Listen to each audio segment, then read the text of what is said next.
경제적으로 여유도 생겼는데 엄마 모시고 와서 24시간 간병인을 쓰는 게 어때? 그러면 당신 일 그만두지 않아도 되고. 그리고 시골에서 누나나 성난이 올라오려면 따로 집이 있는 게 좋지. 그게 무슨 말이야? 장인어른이 남겨주신 걸로 작은 아파트 하나 사서 거기다가 엄마 모시자고. 그러면 서로 편하잖아. 당신도 시누이가 집에 막 오는 건 싫을 거잖아. 일단 재산 목록부터 확인해 봐야지. 그 돈은 내 돈인데 왜 그걸로 어머님 집을 구하고 간병인을 쓰고 그래? 그건 당신이랑 고모들이 돈 모아서 해. 그게 무슨 말이야? 아버지가 주신 돈은 내 거야. 당신 준 게 아니라고. 그게 말이 되냐? 부부잖아. 아니, 당신은 우리 아버지한테 한 게 뭐가 있다고 그 돈을 마음대로 써? 평생 당신 식구들밖에 모르고 살았잖아. 당신이 장인 장모 신경이나 쓴 적 있어? 내 돈은 건들지 마. 오늘 이야기 속 주인공은 53세 강명희 씨입니다. 그리고 그녀의 남편과 시집 식구들에 관한 이야기이죠. 강 씨는 아나무인 시집 식구들과 우유부단한 남편을 평생 참아왔는데도 이번에는 그러질 못했습니다. 일평생 아내 눈치보다 자기 부모, 가족 눈치를 보며 살아온 남편. 피해자는 늘 강 씨였습니다. 아무리 부당한 일이 있어도 이해해야 했고 인내해야 했죠. 남편은 그것이 평화를 지키는 일이라고 했습니다. 강 씨 하나만 희생하면 모두가 평화롭다고. 남편에게 강 씨의 친정 식구들은 늘 뒷전이었습니다. 장모님은 그래도 이해해 주시잖냐. 장인어른은 그런 거 신경 쓰는 분 아니잖냐. 그런 말로 가스라이팅 했습니다. 그래놓고는 막상 친정아버지가 돌아가실 때가 되니까 친정 재산에 눈독 들이는 남편이 꼴보기 싫은 것을 넘어서 죽을 만큼 미웠습니다. 결혼할 때 돈 한 푼 안 보탠 시집 식구한테나 유산을 바랄 것이지 왜 자신의 것이 아닌 걸 탐내는지 몰랐습니다. 그나마 있던 정내미도 떨어지는 기분이었습니다. 강 씨는 남편과 함께 나눌 생각도 그걸로 시어머니 간병인을 쓸 생각은 추호도 없었습니다. 그렇다면 선택은 하나였죠. 강 씨는 남편과 30년 가까이 살았고 슬아엔 아들이 둘 있었습니다. 강 씨의 시집은 2시간 정도 떨어진 시골에 있었습니다. 그곳에 시집 식구들이며 친척들이며 전부 모여 살았습니다. 강 씨는 그곳이 싫었습니다. 결혼한 뒤부터 시집이 좋았던 적은 단 한 번도 없었습니다. 단 한 번도 말이죠. 명절 당일 저녁까지 있자고? 그래야 누나도 보고 오지. 그러면 나는 친정 안 가? 에이, 조금 늦게 가도 처형은 있잖아. 당신이랑은 상황이 다르지. 남편은 3남매 중 둘째였고 위로는 누나, 아래로는 여동생이 있었습니다. 그리고 강 씨는 언니 하나가 있었죠. 여동생은 결혼을 안 해 시부모님과 함께 하는데 시집간 누나는 점심 지나서 오니까 얼굴도 보고 함께 식사도 함께 하고 오자는 말이었습니다. 그렇게 되면 강 씨가 늦은 시간에나 친정에 도착할 텐데 말이죠. 일찍 친정에 가서 점심 저녁 먹고 집에 돌아가서 다음날 연휴 마지막 날엔 좀 쉬려고 했는데 남편의 말대로라면 그게 안 될 것 같았습니다. 그러면 우리 집에서도 하룻밤 자야겠다. 그리고 오전에 돌아와서 종일 쉬어야겠다고 생각했습니다. 남편의 의견을 반영했고 강 씨가 양보했다고 생각했죠. 하지만 남편은 난색을 표했습니다. 그러면 하루도 못 쉬는 건데? 아니면 우리 집에서는 1~2시간만 있다가 오려고 그래? 어처구니가 없어서 남편에게 따지자 남편이 어찌할 바를 몰랐습니다. 그렇다고 시집에서 일찍 나오자는 소리는 죽어도 하지 않았습니다. 강 씨는 시집에서 차례 음식을 하고 일하는 것은 괜찮았습니다. 며느리이기 때문에 어쩔 수 없는 부분도 있다고 생각했습니다. 하지만 그렇다고 해서 며느리가 친정에도 갈 시간을 안 주는 것은 너무 부당했습니다. 그것까지는 강 씨도 이해할 수 없었죠. 그러면 최대한 일찍 나오자. 내가 말해볼게. 결국 남편이 한 발짝 물러났습니다. 예. 접시 없다고 그런다. 얼른 설거지해서 갖다 줘. 네. 어머님, 예, 그리고 전 부칠 준비하고. 네. 며느가 강 씨 하나라 강 씨는 얘라고 불렸습니다. 그 소리가 들려오면 강 씨는 잔뜩 긴장해야 했습니다. 새벽 일찍 일어나 시집에 내려왔는데 오자마자 몇 번 앉아보지도 못했습니다. 강 씨가 예상했던 것보다도 노동의 강도가 셌죠. 그리고 강 씨의 시누이는 정말로 손 하나 까딱하지 않았습니다. 엄마가 부엌에 있으면 설거지라도 거들만한데 시어머니는 자식은 귀한지 뭘 하란 소리를 한 번도 하지 않았죠. 힘들지. 남편이 시어머니가 안 보이는 틈을 타서 부엌으로 왔습니다. 그러면서 강 씨의 어깨를 주물렀습니다. 강 씨는 울상이 되었습니다. 어린 마음에 억울하기도 했습니다. 왜 며느리들만 이 고생을 해야 하는지 이해해 보려고 노력해도 잘 이해가 되지 않았습니다. 당신도 좀 도우면 안 돼? 야, 그러면 큰일 나. 나도 돕고 싶은 마음은 굴뚝 같은데 당신 위해서 가만히 있는 거야. 그러면서 남편은 시어머니가 돌아오는지 안 오는지 자꾸만 부엌 입구를 힐끔거렸습니다. 참 멋없는 사람이었죠. 나 욕 먹어도 되니까 도와줘. 강 씨도 오기가 생겨서 남편에게 말했더니 남편이 난처해했습니다.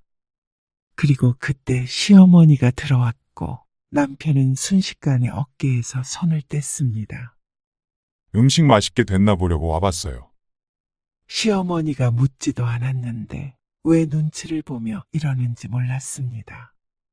그리고 오히려 남편이 강 씨가 일하는 것에 거부감 없이 행동하니까 시어머니도 마음껏 강 씨를 부려먹을 수 있다는 사실을 남편은 인정하지 못했습니다.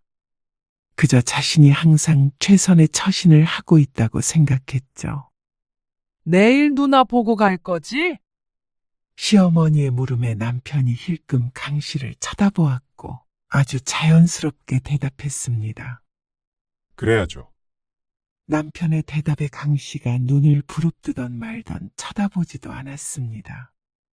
눈이 마주치면 혼나기라도 한다는 듯이 말이죠. 어처구니가 없었습니다. 다음 날 당연히 강 씨는 시누이와 함께 식사하고 설거지까지 마치고 친정에 갈 수 있었습니다. 남편과 싸워서 친정에서도 하루 자고 집에 돌아갔지만 그래도 분이 풀리지 않았습니다. 약속했던 바가 있었으니 말이죠. 하지만 명절은 그저 시작일 뿐이었습니다. 남편과 결혼하는 그 순간부터 강 씨의 시집살이는 이미 시작이 된 것이었죠. 제사, 김장, 생신에 불려가서 일하는 것은 예사였고 무슨 가족끼리 하는 행사가 그리도 많은지 하나밖에 없는 며느리인 강 씨만 죽어나는 것이었습니다. 그리고 남편은 결코 강 씨의 편에 서질 않았습니다. 맞벌이를 하고 아이 둘을 낳아 키우면서도 시집살이는 계속됐습니다. 애미야, 김장할 때 좀 일찍 와라. 전날에. 아, 회사 때문에 전날에는 못 가요. 그러면 이 많은 배추를 나 혼자 절이라는 거야? 시어머니는 막무가내였습니다.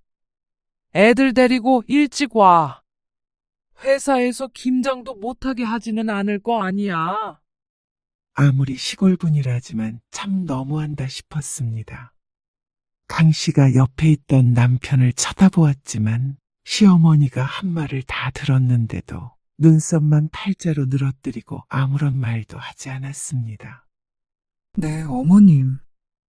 회사 끝나는 대로 갈게요. 하지만 도저히 금요일 저녁에 시간이 나질 않았습니다. 회사 사람들 모두 퇴근하지 못하고 있는데 혼자만 김장하겠다고 나설 수는 없었습니다. 예정됐던 시간보다 계속 지체되자 강 씨는 초조했습니다. 자꾸만 시계를 보다가 할 수 없이 남편에게 전화를 걸었습니다. 여보, 퇴근했어? 했어. 언제 오는 거야? 얼른 출발해야지. 당신 먼저 가야 될 것 같아. 나 야근이야. 뭐? 갑자기? 갑자기라니? 금요일에 늦게 퇴근할 것 같다고 말했었잖아. 아, 엄마가 가만히 안 계실 텐데. 그럼 당신은 어떻게 오게? 나는 다음날 일찍 버스 타고 갈게. 어차피 고모도 온다고 하지 않았어? 남편은 머뭇거리다가 알았다고 대답했습니다. 차가 하나라 어쩔 수가 없었습니다. 하지만 다 같이 늦게 가느니 아들이라도 보내놓는 게 낫다고 생각했죠. 하지만 역시나 시어머니는 곧바로 강 씨에게 전화를 걸어왔습니다. 남편이 통화를 한 모양이었습니다. 네, 어머님. 너는 내가 밤에 오라고 했어. 안 했어? 뭐? 내일 와? 아, 제가 회사인데 지금 퇴근할 수 있는 상황이 아니어서요. 애들이랑 성택 씨 먼저 보내려고 한 거예요. 일할 사람이 와야지. 성택이랑 애들이 먼저 와서 뭐해? 너 지금 나 놀리니? 아니요, 그런 게 아니라 오늘 일 끝나면 10시는 될 것 같아서 그때 갈 수는 없으니까요. 잔말 말고 오늘 와. 강 씨는 끊어지는 전화를 들고 한숨을 쉬었습니다. 하지만 그렇다고 해서 마음대로 퇴근할 수는 없었죠. 결국 남편은 강 씨가 퇴근할 때까지 기다렸고 곧장 출발해서 시집에 도착을 하니까 자정이 넘었습니다. 그런다고 돈이나 많이 주냐? 다른 날도 아니고 김장하는 날에 적당히 둘러대고 나올 생각을 못해. 미련해가지고는. 시어머니는 자다 깨서도 쩌렁쩌렁 화를 냈습니다. 차에서 잠들었던 아이들이 잠에서 깰 정도였죠. 죄송해요. 그러니까 어두운데 피곤하게 내 아들 운전까지 시킨 거 아니야. 남편이 자꾸만 어깨를 두드리고 있으니까 그것마저도 시어머니는 못마땅한 것 같았습니다. 남편은 강 씨가 욕을 먹는 걸 그저 듣고만 있었습니다. 이제는 편들어 주길 바라지도 않았습니다. 남편만 보면 한숨이 나왔습니다. 강 씨는 몇 시간 못 자고 일어나서 새벽부터 배추를 절이고 김장을 시작했습니다. 남편과 아이들은 피곤했는지 늦은 시간에 일어났고 시누이는 양념 만들 때나 돼서야 어슬렁 나타났습니다. 고기는 샀어. 사놨지. 이따 삶을 거야. 딱히 도울 생각이 있어 보이진 않았고 고기를 먹으러 온 것 같았습니다. 시어머니는 지시했고 강 씨는 움직였습니다. 집안에 시아버지도 계셨고 남편도 있었는데 누구 하나 거드는 사람이 없었습니다. 가끔씩 도저히 들 수 없는 것이 있을 때 한 번씩 일어나 잠깐 들어주고 다시 거실에 들어놓았죠. 저렇게 있으면 마음이 안 불편할까 궁금했습니다.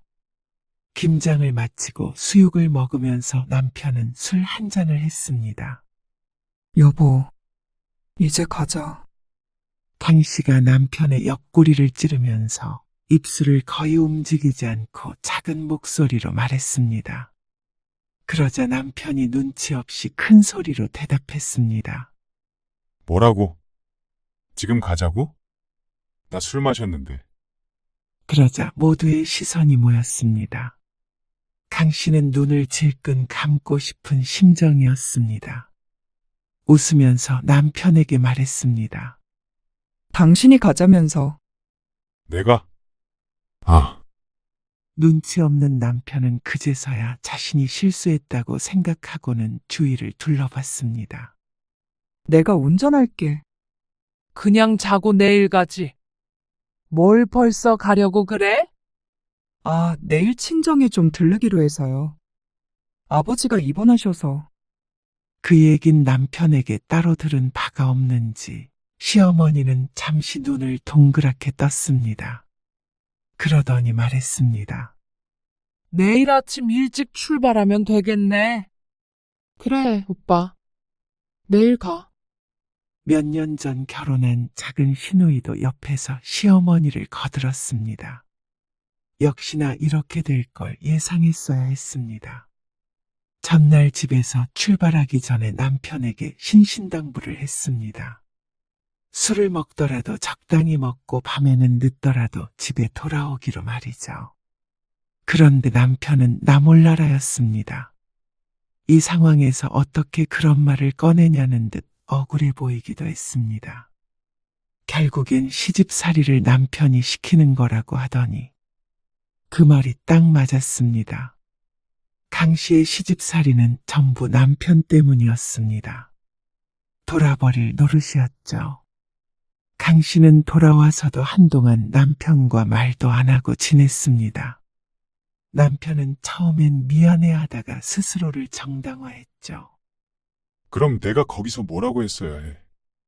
당연히 집에 가겠다고 했어야지. 당신 다음날 어떻게 했어? 술병 나서 점심 지나서 출발했지? 그리고 힘들다고 우리 아빠 병원 나만 보냈지? 그러자 남편은 할 말이 없는지 잠시 한숨을 쉬었습니다. 거기서 내가 일어났으면 엄마가 내가 아니라 당신을 미워한다고. 당신이 가자고 재촉해서 간 게 뻔히 보이잖아. 당신이 처신 잘했으면 그렇게 생각 안 하셔. 그리고 그게 무서워서 내가 집에 가고 싶을 때 가지도 못해? 어른들은 그렇게 생각 안 하신다고. 그리고 당신은 왜 우리 집만 가면 빨리 돌아가자고 그 난리야. 그냥 좀 있으면 안 되는 거야? 뭐라고? 당신은 내가 거기서 내내 일만 하는 거 몰라서 그래? 어머님은 늘 나한테 뭐라고 하시고. 그냥 그건 좀 참으면 되잖아. 거기서 일주일 내내 있는 것도 아니고. 하룻밤 자고 오는 것도 그렇게 싫어하면 오히려 내가 서운하지 않겠어? 서운? 당신이 그런 소리 할 상황이야? 아빠 병원도 같이 안 갔잖아. 그것도 술 먹어서 힘들다고. 다음 주에 가면 되잖아. 왜 굳이 김장 다음 날 가자고 그래가지고. 다음 주면 퇴원하시거든. 그러자 남편이 입을 닫았습니다. 하지만 여전히 강 씨에 대한 불만은 있는 것 같았습니다. 자꾸만 분란이 생기는 게 강 씨의 탓인 것처럼 굴었습니다. 강 씨만 참으면 모든 게 완벽한 듯이 말이죠. 결국 남편은 뒤늦게 사과를 하기는 했지만 늘 이런 식이었습니다. 그 이후로도 강 씨가 아무리 바꿔보려고 해도 바뀌지 않았습니다. 시집 일정 때문에 강 씨는 친정을 제대로 챙기지 못할 때가 많았습니다. 결혼할 때는 시집에서 보태준 것 하나 없었고 오히려 친정에서 도움을 좀 줬는데 어째서 강 씨 부부의 효도는 시집 식구들 차지인지 몰랐습니다. 시아버지가 돌아가시고 나서는 특히나 더 심해졌습니다. 집안의 아들은 강 씨의 남편 하나밖에 안 남게 된 것이었습니다. 강 씨의 아들들은 학생이었고 말이죠. 애미야, 우리 지붕에서 물이 자꾸 새가지고 지붕 공사하는 사람을 불렀더니 이거 다 뜯어야 된다더라. 아, 네. 들었어요. 수리비는 내 통장 말고 성임이한테 보내라. 나는 이체할 줄은 모르니까. 아, 지붕 수리비요. 그래. 시집에 일이 있으면 당연하다는 듯이 강 씨 부부 혼자 감당해야 했습니다. 아들이라는 이유만으로 말이죠. 딸들은 그 덕에 마음 편히 친정을 오가면서 살았죠. 남편은 지붕 얘기는 했지만 수리비는 꺼내지 않았습니다. 아마 강 씨와 마찰이 생길 것 같아서인 듯 했습니다. 강 씨는 속으로 한숨을 삼켰습니다. 지난달에 시어머니 무릎 수술비도 강 씨 부부가 전부 냈고 없었고 왔다 갔다 하면서 주말마다 들여다보느라고 살이 3kg나 빠진 걸 남편이 모르지 않았습니다. 돈도 크게 썼고 말이죠. 그런데 또다시 지붕 수리비를 전부 내라니. 억울했지만 아들이 가만히 있는데 며느리가 혼자 들이받을 수가 없었습니다. 그러면 당신은 남편과 시집 식구들 모두와 싸워야 했으니 말이죠. 하지만 참고 참아도 마찰이 없을 수가 없었습니다. 당시에겐 시어머니가 셋이나 있었으니 말이죠. 뭐라고? 누나한테 2천만 원이나? 어느 날 통장 정리를 하다가 이상한 점을 발견했습니다. 남편의 통장에서 신우이에게 2천만 원이 송금이 된 내역이었습니다. 남편에게 묻자 남편이 머뭇거리면서 누나가 급하다길래 빌려줬다고 말했습니다. 그런데 그게 벌써 7개월 전이었습니다. 언제 준다고 그랬는데? 3개월이라고 하긴 했는데. 뭐? 그러면 지났잖아. 강 씨는 남편에게 너무 화가 났습니다. 상의도 없이 큰 돈을 빌려준 것도 그렇고 갚기로 한 시일이 한참 지났는데도 못 받은 것도 어처구니 없었습니다. 만약 강 씨가 우연히 발견하지 못했더라면 남편은 끝까지 말을 안 했을 수도 있었습니다. 얼른 누나한테 전화해. 돌려달라고. 아, 무슨 빚쟁이야? 때 되면 갚겠지. 남편은 혼자 태평했습니다. 하지만 200만 원도 아니고 2천만 원이었습니다. 그리고 강 씨는 신우이라는 사람을 잘 알았습니다. 능구렁이 같아서 어영부영하다가 내가 언제 빌렸느냐고 해도 이상하지 않을 사람이었죠. 강 씨는 초조한 마음에 남편을 닥달했습니다. 그러자 남편이 마지못해 전화를 들었습니다. 아마 한 번도 돌려달란 소리도 못했을 게 뻔했습니다. 달라고 한 적은 있어? 그러자 남편이 대답은 없고 한숨을 쉬며 번호를 눌렀습니다. 그게 말도 꺼낸 적이 없다는 뜻이었습니다. 역시나 전화를 받은 신우이는 뻔뻔하게 나왔습니다. 내가 그 돈 떼먹어? 돈이 있으면 주지. 없으니까 못 주는 거고. 너는 그런다고 누나한테 이렇게 돈 달라고 전화를 해? 그런데 그 소리를 듣고 남편은 누나한테 뭐라고 하는 게 아니라 강 씨에게 화살을 돌렸습니다.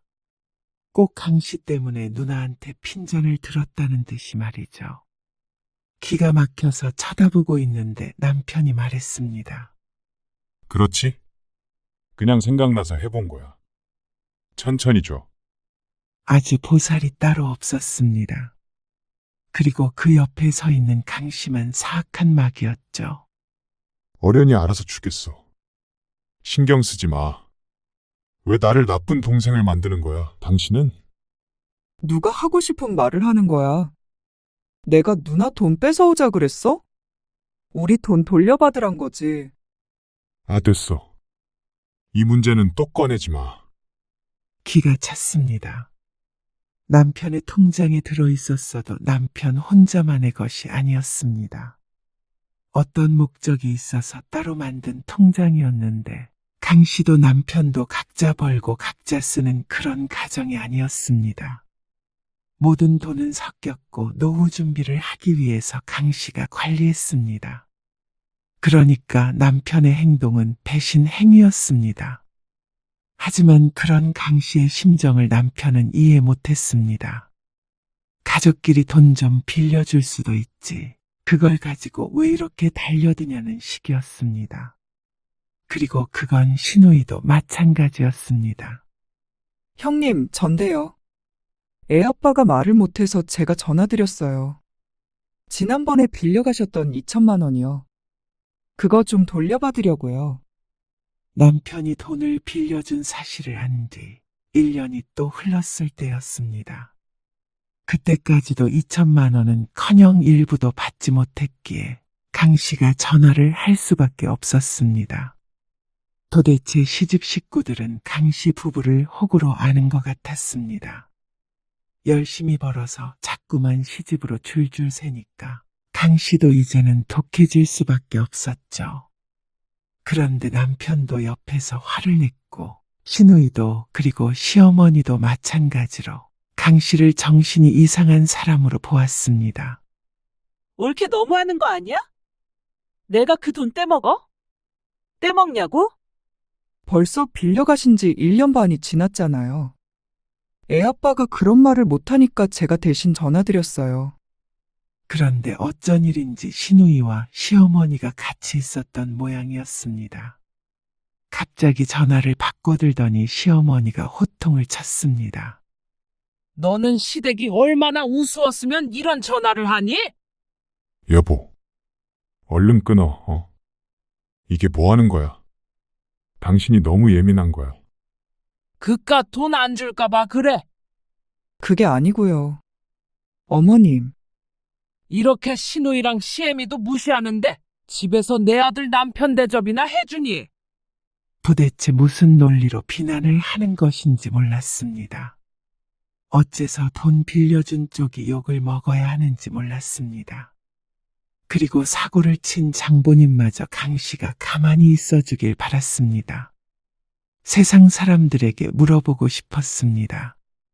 강 씨가 예민한 것인지, 시집 식구들은 정말 상식적인 게 맞는지, 오랜 세월 비슷한 일을 반복하다 보니까 강 씨도 헷갈릴 지경이었습니다. 결국 돈은 그로부터 1년에 걸쳐 1,000만 원씩 받았습니다. 아마 강 씨가 전화하지 않았더라면 못 받았을지도 몰랐습니다.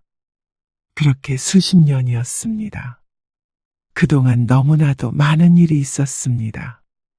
시어머니가 한 달 동안 머물다 간 적도 있었는데 친정아버지 칠순의 남편은 1시간 반이나 늦게 온 적도 있습니다. 시어머니와 함께 외출했다 말이죠. 중간에 강 씨가 시집 식구들과 연을 끊다시피 한 적도 있었는데 남편은 그때에도 시집에 자주 드나들었습니다. 그리고 늘 강 씨를 설득했습니다. 나이든 부모 심정 이해해줘라. 네가 참아라. 강 씨의 친정어머니가 돌아가셨을 때에도 시집에서 부의금은 총 10만 원 들어왔습니다. 시어머니 시누이 둘 모두 포함해서 딱 봉투 하나였습니다. 그러니 강 씨가 시집에 정을 둘 수가 없었죠. 강 씨라고 남편과 이혼 얘기를 꺼내보지 않은 게 아니었습니다. 하지만 자식들 때문에 이혼 직전까지 갔다가 돌아서고 또 돌아서고 했죠. 그렇게 강 씨는 50대가 되었습니다. 강 씨의 친정아버지는 중증 질환으로 입원해서 벌써 1년째 치료를 받고 있었습니다. 명희야, 다음 주에 병원에 못 가거든. 네가 좀 대신 가줘라. 알았어. 강 씨는 언니와 교대하면서 아버지를 돌보았습니다.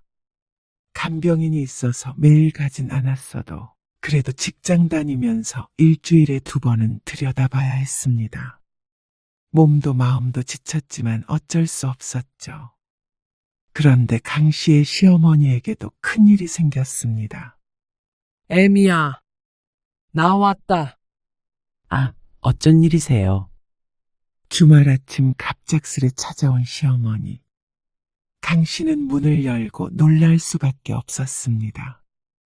그런데 시어머니는 태연하게 대답하며 들어왔습니다. 어쩐 일이긴? 성택이한테 다 전화하고 왔는데. 남편을 쳐다보자 깜빡했다는 듯이 눈가를 찡그렸습니다. 어떻게 이렇게 중요한 걸 깜빡할 수 있는지 몰랐습니다. 아침을 대충 먹고 나왔더니 출출하네. 밥 좀 다오. 강 씨는 모처럼 쉬는 날인데 쉬긴 글렀다 싶었습니다. 오늘은 병원에도 안 가는 날이라서 집에서 퍼질러져 있으려고 했습니다. 몇 달간 회사도 바빠서 강 씨는 몸이 나만하질 않는 것 같았습니다. 시어머니를 보자 벌써부터 녹초가 된 기분이었습니다. 시어머니는 80대 중반에 가까운 나이에도 불구하고 참 건강하셨습니다. 혼자 버스를 타고 이렇게 다른 지역에 있는 아들 집에 찾아올 정도면 말 다 했습니다. 꼬장꼬장한 성격 탓에 늙지도 않는 모양이었습니다. 강 씨는 세월이 흘러 시집 식구들과는 그럭저럭 지냈습니다. 잘 지낸다는 말은 아니었습니다. 겉으로 보기엔 다른 고부 사이와 다를 바 없이 적당히 불편하고 적당히 가까운 그런 사이였지만 속으론 골물대로 골맞죠. 그런데 영진이랑 영석이는 어디 있냐? 학교 갔냐? 학교라뇨? 둘 다 자기들 집에 있죠? 뭐? 그게 무슨 말이야? 걔들이 집이 있어? 애기들이? 강 씨는 시어머니 말에서 뭔가 이상한 것을 느꼈습니다. 고개를 갸웃거리면서 대화를 이어갔습니다. 애들 직장 근처에 방 얻어서 살고 있잖아요. 시어머니도 아는 사실이었습니다. 며느리는 미워했어도 손자들은 사랑했기에 애들이 자취하는 집에 쌀도 보내고 고구마도 보내고 했던 게 불과 몇 달 전이었으니 말이죠. 엄마, 멀찍이 앉아 텔레비전을 보고 있던 남편도 뭔가 이상했는지 시어머니를 쳐다보았습니다. 혼란스러운 눈을 한 시어머니가 보였습니다. 무슨 말 하는지 하나도 모르겠다. 영진이가 중학교 다니지 않냐? 어머님, 영진이가 몇 년 안 있으면 30대잖아요. 그 말에 시어머니는 눈을 꿈뻑거렸습니다. 강 씨와 남편은 서로 눈을 마주쳤습니다. 심상치 않음을 둘 다 느낀 것이었죠. 강 씨는 등줄기가 서늘해지는 기분을 느꼈습니다. 앞으로 많은 것들이 변할 거라고 생각했고 그 예감이 틀리지 않았죠. 시어머니는 치매 진단을 받았습니다. 요새 들어 기억력이 급격히 떨어지고 횡설수설하는 일이 있었지만 이렇게 뚜렷하게 증상이 나타난 것은 처음이었습니다. 시누이들은 시어머니가 곧 죽기라도 하는 것처럼 울었습니다. 그리고 슬픔이 지나자 현실적인 문제들이 자식들의 발목을 붙잡았습니다. 그럼 엄마는 누가 돌봐야 하는 거야? 그게 문제였습니다. 상식적으로라면 가까이 사는 두 딸이 돌보는 게 맞았습니다. 상식적인 사람들이었다면 말이죠. 지금은 그래도 엄마가 멀쩡하시잖아. 벌써부터 걱정하지 말자고. 누나가 자주 좀 들여다봐. 그렇긴 할 건데 우리라고 뭐 한가 한가. 오빠도 알잖아. 우리 아들 삼수해서 나 정신없어. 아직 시어머니가 어떻게 된 것도 아닌데 질에 발을 빼려는 모양새였습니다. 그 둘이 못 보면 누가 본다는 말인지 몰랐습니다. 치매가 그래도 아직은 심하지 않아서 병원도 다니고 그러면 늦출 수 있다고 들었습니다. 그러길 비는 수밖에 없었습니다. 하지만 몇 달 뒤 시어머니가 외출했다가 집을 잊어서 파출소에서 전화가 온 뒤로는 집안이 발칵 뒤집혔습니다. 그리고 그 뒤로 시어머니의 증상은 급격히 악화되었습니다. 아무래도 엄마를 집에 혼자 두기가 힘든 모양이야.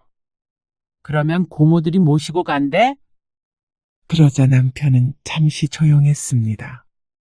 그 침묵에 강 씨는 불길함을 느껴야 했습니다. 우리가 어떻게든 해야 하지 않을까 싶어. 어안이 벙벙해지는 말이었습니다.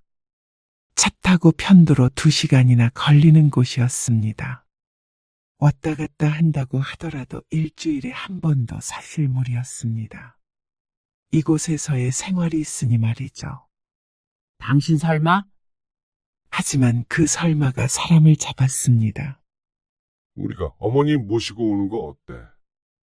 뭐라고? 둘 다 바빠서 돌볼 수가 없다고 하는데 그러면 어떡해? 저렇게 엄마를 혼자 둬? 그러다가 무슨 일이라도 생기면 어떡해? 그런다고 집으로 모시고 오자니. 다른 데가 아픈 것도 아니고 치매야, 여보.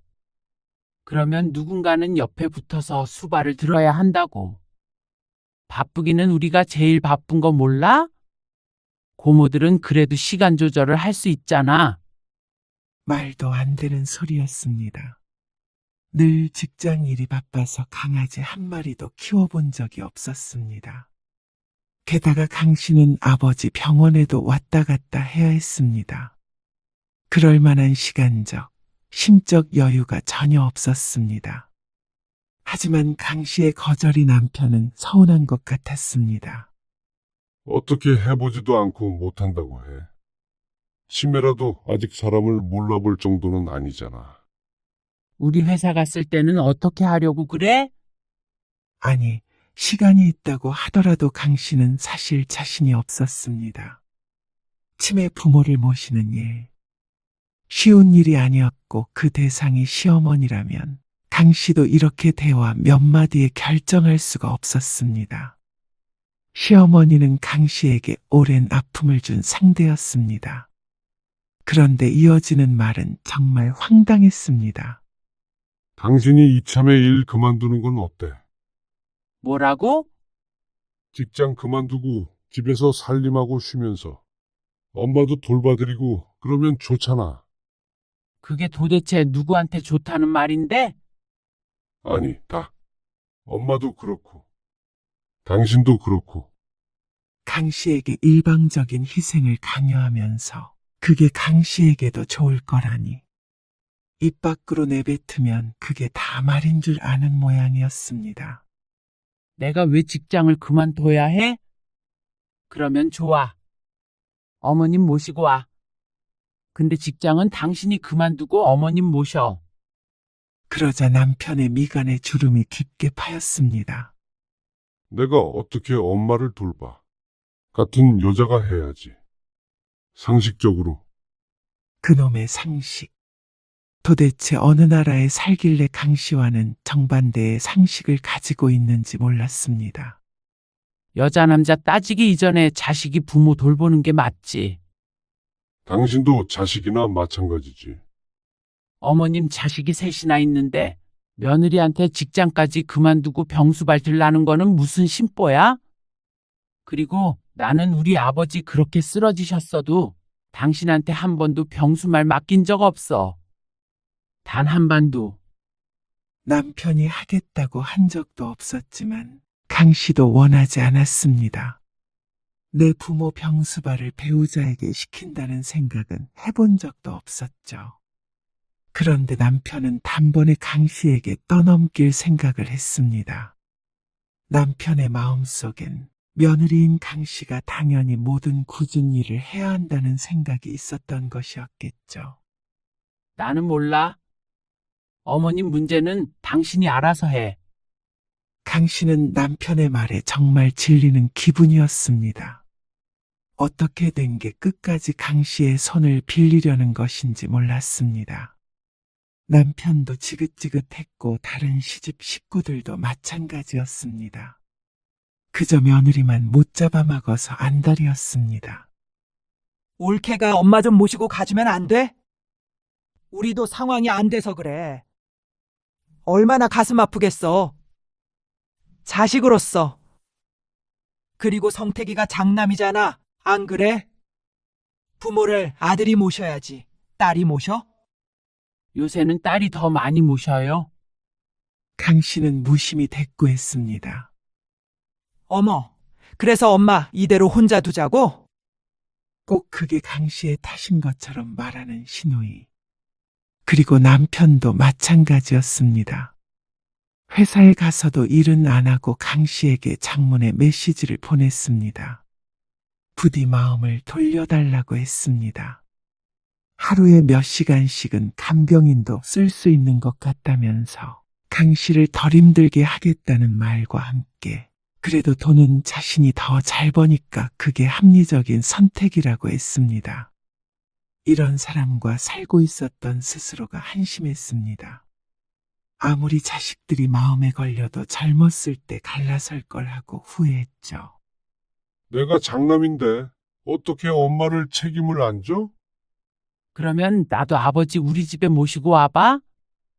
그러면 당신이 우리 아버지 수발들 거야? 뭐, 얘기가 왜 그렇게 돼?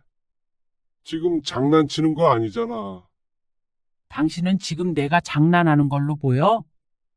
강 씨가 스산하게 말하자 남편은 더는 설득하려 들지 않았습니다. 다만 형제들과 얘기를 했는지 주말에 가끔씩 시어머니를 모시고 오곤 했습니다. 강 씨는 그것을 가지고 딴지를 걸지는 않았습니다. 그래도 인간된 도리로 식사도 챙기고 했습니다. 시어머니는 치매 증상으로 인해 가끔 강 씨를 알아보지 못할 때도 있었습니다. 네가 내 아들 뺏어간 여시구나. 그러면서 강 씨의 머리채를 잡기도 했죠. 그런 시어머니가 짠했습니다. 결국에는 이렇게 나이 들고 병드는 게 사람인데 왜 서로 사랑하며 살지 못한 것인지. 강 씨는 체력적으로 지쳤습니다. 아버지 병원도 오가는 게 부담스러울 때도 있었습니다. 하지만 친정아버지를 만나는 일이 싫지 않았습니다. 명희야, 힘들지? 나 때문에 너네가 고생이 많아. 아니에요. 아버지, 얼른 쾌차하셔야죠. 하지만 아버지가 쇠약해지는 속도는 시어머니가 기억을 잃는 속도보다 빨랐습니다. 얼굴이 왜 그래? 퇴근 후에 병원에 들렸다 집에 온 강 씨에게 남편이 물었습니다. 강 씨는 가슴에서 울컥하는 기분을 느꼈습니다. 아버지, 마음에 준비해야 할 것 같대. 그 말을 하면서도 먹먹해지는 것 같았습니다. 친정어머니가 돌아가시고 아버지까지 가신다면 강 씨는 정말로 이젠 자식들밖에 없었습니다. 남편은 영원한 남의 편이었으니 말이죠. 아이고, 남편이 강 씨의 어깨를 감쌌습니다. 왼수 같은 남편이지만 그래도 아직 쓸모는 있다 싶었습니다. 남편은 그제서야 장인 걱정을 했습니다. 한 달에 한 번이나 병원에 갈까 말까 하다가 돌아가실 때가 된 것 같다고 하자 그나마 좀 더 얼굴을 비쳤습니다. 그런데 어느 날부턴가 남편이 이상했습니다. 밤늦게까지 컴퓨터를 하면서 무언가에 몰두해 있는 것 같았습니다. 주말에도 시어머니를 모시고 오지 않았습니다. 회사에 바쁜 일이 있나 싶었는데 그건 또 아닌 것 같았죠. 그러다가 어느 날 강 씨는 모니터를 켰다가 자신의 눈을 의심했습니다. 여러 창이 켜져 있었는데 전부 유산에 관한 법을 찾아본 것이었습니다. 등기부등본. 그리고 강 씨의 친정아버지의 아파트 주소가 적힌 부동산 등기부등본도 화면에 떠 있었습니다. 인터넷 검색창에 시세를 알아본 흔적도 있었고 말이죠. 요즘 뭐 하나 했더니 이런 거나 알아보고 있었던 것 같았습니다. 기가 막힐 노릇이었죠. 그리고 며칠 뒤 남편은 그걸 별로 숨길 생각이 없어 보였습니다. 장인어른 집 시세 보니까 꽤나 올랐던데. 뭐 유언이나 그런 건 없으셨지?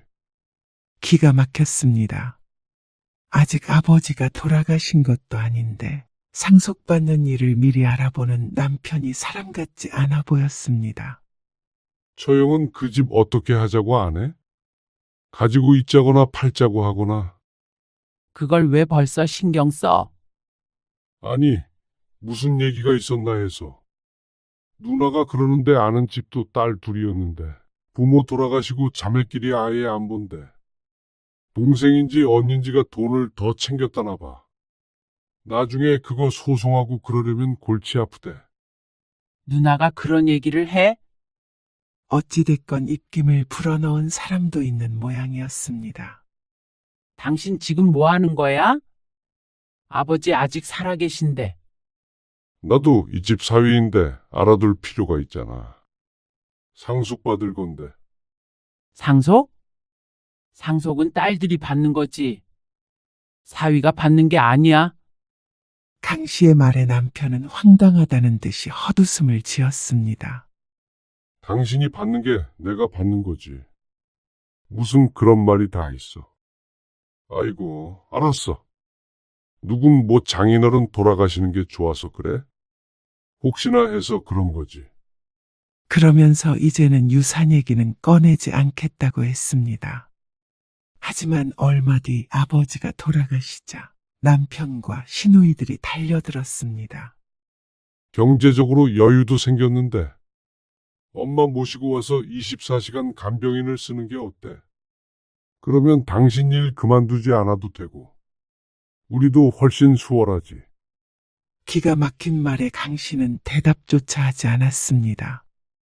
그리고 우리 집에서 모시는 게 좀 그렇잖아. 우리 생활도 있고 시골에서 누나나 성난이 올라오려면 따로 집이 있는 게 좋지. 그게 무슨 말이야?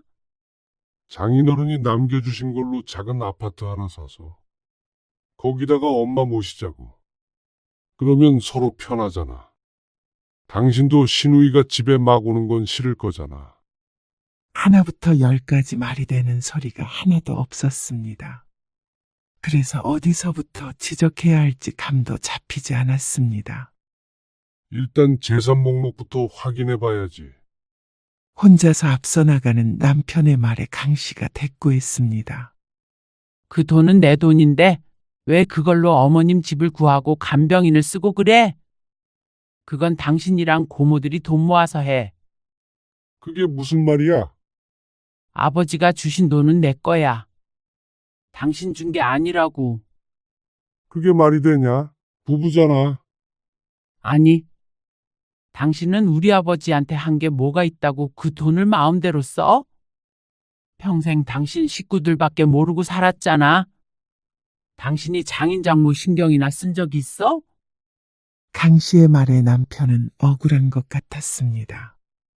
그건 당신이 알아서 다 잘하니까. 내 돈은 건들지 마. 그러자 이내 화를 냈습니다. 그래. 이렇게 하겠다 이거지? 당신 진짜 그러는 거 아니야? 아무리 엄마한테 서운한 거 있고 그래도 인간이 그러면 안 돼. 당신 부모만 부모야? 시부모는 부모 아니야? 진짜 이기적이다. 그러고서 남편은 자신이 번 돈을 강 씨에게 주지 않았습니다. 네 돈 내 돈 제대로 따져보자는 듯이 말이죠. 그리고 더욱 황당한 일은 강 씨가 퇴근한 어느 날 저녁에 일어났습니다. 응? 왜 안 열리지? 현관 비밀번호를 3번이나 틀리고 나서야 무언가 잘못된 것을 눈치챘습니다. 강 씨는 어깨를 축 늘어뜨렸습니다. 남편에게 전화를 하자 남편이 태연하게 말했습니다. 이 집에 대한 권리도 나한테 있지. 내가 더 돈을 많이 벌었는데. 허탈한 심정이었습니다. 우유부단하고 믿음직스럽지 못한 성격인 줄은 알았지만 이렇게 추잡스러운 사람인 줄은 몰랐습니다. 하지만 강 씨도 아쉬울 게 없었습니다. 집 문이야 사람 부르면 딸 수 있는데. 동네 시끄럽게 그러지는 않을게. 근데 다음번에는 법정에서 보게 될 거야. 그러자 남편은 대답이 없었습니다. 강 씨가 뒤돌아서서 몇 발짝 걷기가 무섭게 문이 열렸습니다. 당신 도대체 왜 이러는 거야? 당신이야말로 도대체 나한테 왜 이래? 당신은 나보다도 시어머니나 당신 형제들이 더 중요한 사람이야? 그러니까 나랑 이혼하고 당신 가족들 챙기면서 살아. 나도 내 형제, 내 자식들 챙기면서 살 테니까. 여보, 내가 그렇게 무리한 얘기를 꺼낸 거야? 장인어른 그 아파트 팔면 얼만데? 내가 장남이니까 장남 노릇 좀 하자는데 당신은 내 가족이잖아. 그리고 작은 아파트 사도 우리 명의로 살 건데 도대체 뭐가 문제야? 간병비, 엄마가 벌써 85이야. 앞으로 살면 얼마나 사신다고. 며느리가 돼서 그 정도도 못 해줘? 정말로 듣기 싫은 말을 골고루도 하는 남편. 강 씨는 이제 정말로 훌을 털어버릴 수 있을 것 같았습니다. 미련이나 후회라고는 쌀 한 톨만큼도 하지 않을 자신이 있었습니다. 남편은 강 씨에게 이제 먼지보다도 가치가 없는 사람이었습니다. 짐 싸러 다시 올게. 재산 분할은 변호사 통해서 해. 내가 뭐 이혼을 해줄 줄 알고 그래? 유산 좀 받았다고 남편을 버려? 그게 말이 돼? 난 죽어도 이혼 못해. 같이 고생해서 여기까지 왔는데 내가 누구 좋으라고 이혼을 해? 당신이나 당신 식구들 그동안 나한테 했던 것만으로도 이혼을 하려면 골백 번도 더 했어. 그리고 먼저 집에서 날 쫓아낸 건 당신이야. 당신이 이혼해주지 않으려고 해도 소용없다는 소리야. 직장을 그만두고 심호간병을 하라고 한 일이나 그동안 시집 식구들에게 들었던 폭언, 가혹했던 시집살이 충분했습니다. 강 씨는 오랜 세월 동안 학대를 당해오고 있던 것이나 마찬가지였습니다. 멀어지는 강 씨를 남편이 붙잡았습니다. 여보, 이건 성난이가 이렇게 해보라고 해서 강하게 나가라고 그래서 그런 거지 내가 당신 쫓아내려고 그랬던 거 아니야. 남편의 말에 강 씨는 웃었습니다. 평생 그 치마폭 안에서 살아. 늙어 죽을 때까지. 강 씨는 그날 이후로 집에 들어가지 않았습니다. 남편은 끈질기게 전화를 했고 직장까지 찾아왔습니다. 명희야, 우리가 함께한 세월이 얼만데 이런 일로 헤어지냐. 너 정말 너무한 거야. 큰 돈 생기니까 새 인생 살고 싶고 그래? 아버지가 한 푼도 안 남겨주셨더라도 나는 당신이랑 이혼했어. 이제 내가 걸릴 게 뭐가 있어. 애들 생각은 안 해? 애들 결혼도 시켜야 할 거 아니야. 당신이랑 이혼하면 애들이 결혼을 못해? 당신은 애들 걱정하지 말고 이제 당신 인생이나 걱정해. 어머님 잘 모시고 가장 노릇 잘해. 남편과 그렇게 헤어지고 시누이들에게서도 연락이 쇄도했습니다. 올케! 정말 너무한 거 아니야? 우리 엄마 좀 모시자니까 그렇게 이혼을 하자고 해? 돈 생기니까 눈에 보이는 게 없어? 고모 어머니니까 고모들이 알아서 하세요. 그럼 우리 엄마를 요양원에라도 보내라는 거야? 스스로 병수 밟을 생각은 죽어도 안 하시죠. 전곡을 찔린 시누이가 말을 멈췄습니다. 다신 보지 말았으면 하네요. 강 씨는 그 누구의 설득에도 넘어가지 않았습니다. 그동안의 정을 들먹거리며 남편은 끝까지 강 씨를 붙잡았습니다. 하지만 평생 나를 괴롭혔던 시어머니의 치매 병수발을 하면서 두 시누이 뒤치다꺼리를 하면서 말년을 보낼 수는 없었습니다. 그것이야 말고 스스로에게 미안한 짓이었습니다. 결국 강 씨는 남편과 이혼을 했습니다. 재산 분할하는 과정에서 집은 남편이 가지기로 했습니다. 대신 강 씨는 그에 상응하는 나머지 재산을 깡그리 가져왔죠. 그리고 유산은 강 씨의 몫이었습니다.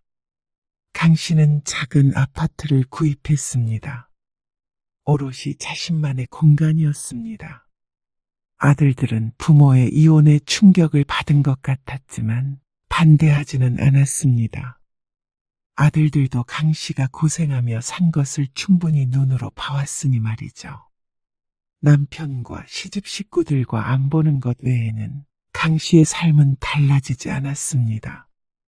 아니, 좀 더 윤택해졌다고 할 수 있었습니다. 강 씨는 이제 제 가족을 찾아갔습니다. 그래도 마지막에 아버지 간병을 같이 하면서 더욱 가까워졌죠. 친정 식구 하나 남았는데 서로 기대며 살자 싶었습니다. 그리고 아들들을 통해서 간간히 남편에 대한 소식을 들었습니다. 시어머니는 결국 요양원으로 모셔진 모양이었습니다. 그리고 시누이들이 요양원비를 같이 내는 걸 거부해서 그 모든 부담을 남편이 하고 있는 것 같았죠. 남편은 전보다 피폐해졌다고 했습니다. 살도 많이 빠졌고 집도 가보면 엉망이라고 하는 아들의 말을 듣고 강 씨는 덤덤했습니다. 이제 강 씨가 신경 쓸 문제가 아니었습니다. 강 씨와 남편의 입장이 크게 달라졌습니다. 강 씨는 일할 만큼 하다가 은퇴하면 그 뒤로는 여유롭게 살아갈 수 있었습니다. 그런데 남편은 부양해야 할 가족이 있었고 퇴직까지는 몇 년 남지 않았습니다. 가진 건 집뿐이었죠. 남편은 아마 퇴직 후의 삶에 대해 아주 깊은 고민을 해야 할 것이었습니다. 그렇지 않으면 비참해질 테죠. 자신을 찾았고 이제야 진정한 삶을 살기 시작했으니까요. 긴 터널을 빠져나온 강 씨는 이제 환한 햇살 아래 서 있었습니다. 앞으로 펼쳐질 길이 어떤 모습일지 알 수 없지만 두렵지 않았습니다.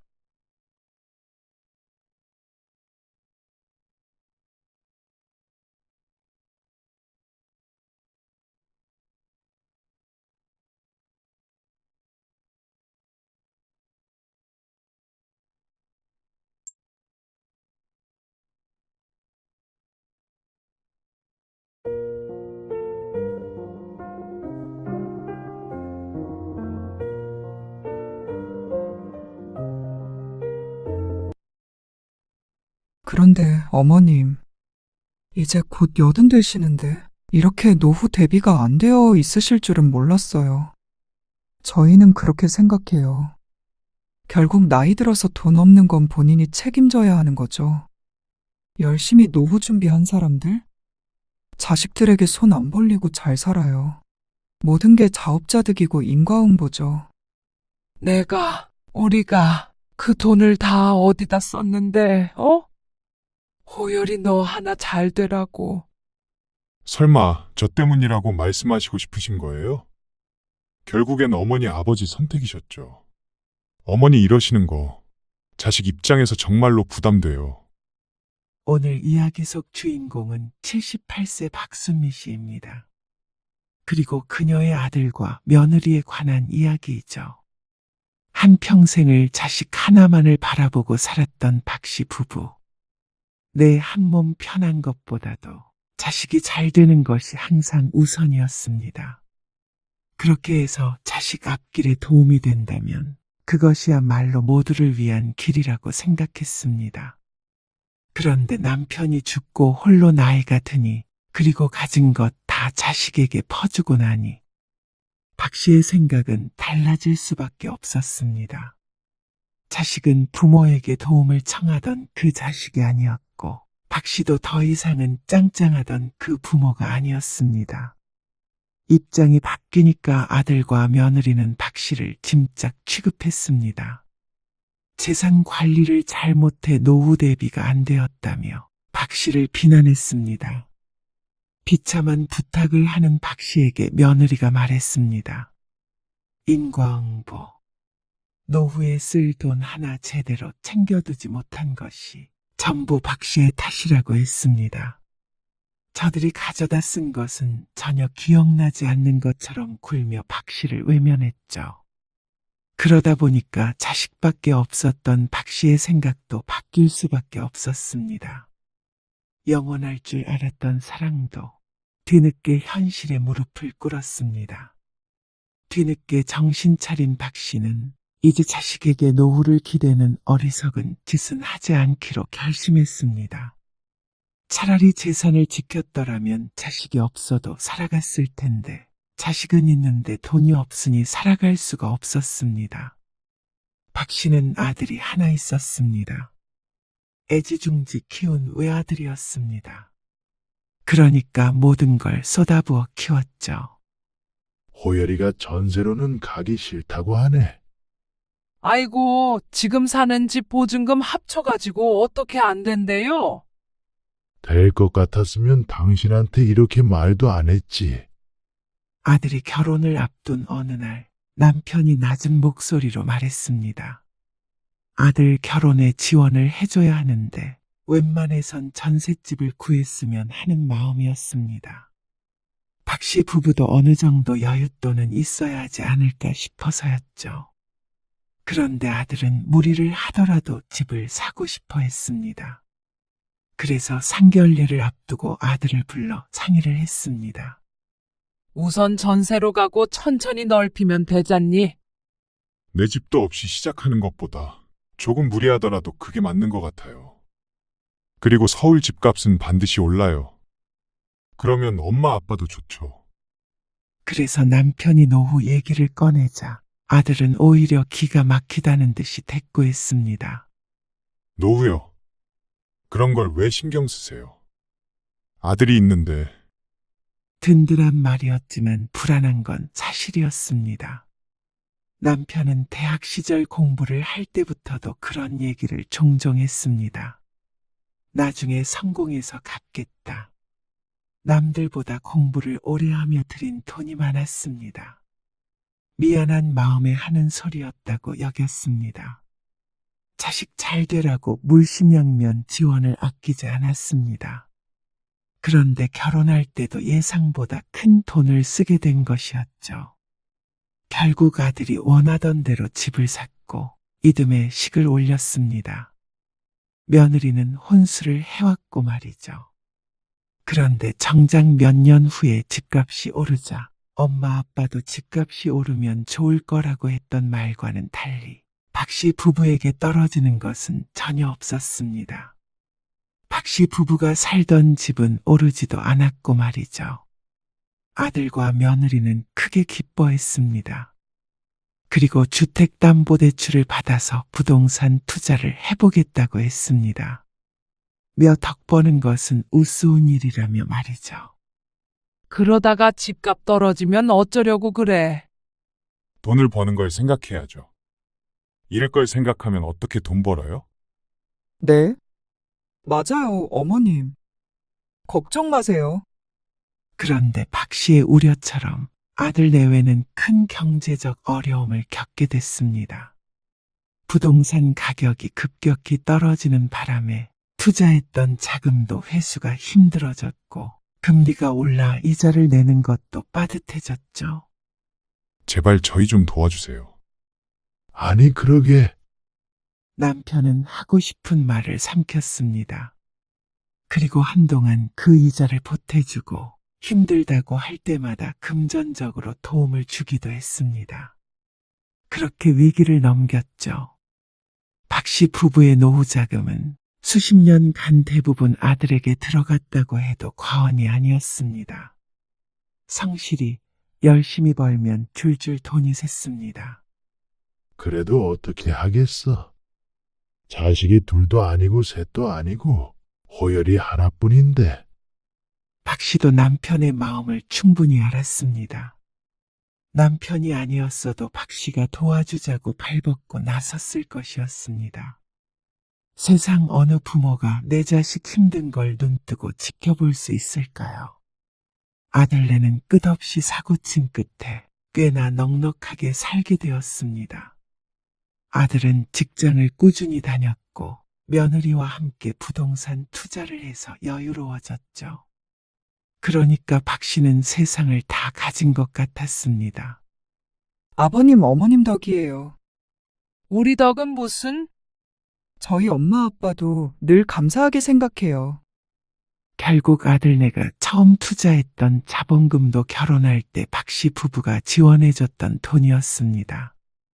그러니까 며느리의 말은 크게 틀린 말이 아니었습니다. 아들 부부는 박 씨 부부에게 잘했습니다. 부모에게서 가져갈 것이 남아있을 때까진 말이죠. 어머님, 준우랑 제인이 좀 봐주실 수 있으세요? 급하게 외출해야 하는데. 그래. 맡겨놓고 가라. 감사해요. 8시쯤 데리러 갈게요. 박 씨 부부와 아들 내외는 가까이 지냈습니다. 아들이 하나라도 외로움은 모르고 살았습니다. 손주도 둘이나 있었고 자주 봤기 때문이었습니다. 준우랑 제인이 온대? 네. 밤에 데리러 온다니까 저녁까지 먹여서 보내면 되겠어요. 그래도 준우 엄마가 다른 며느리들이랑은 다르게 싹싹하고 잘 챙겨. 그걸 말이라고 해요?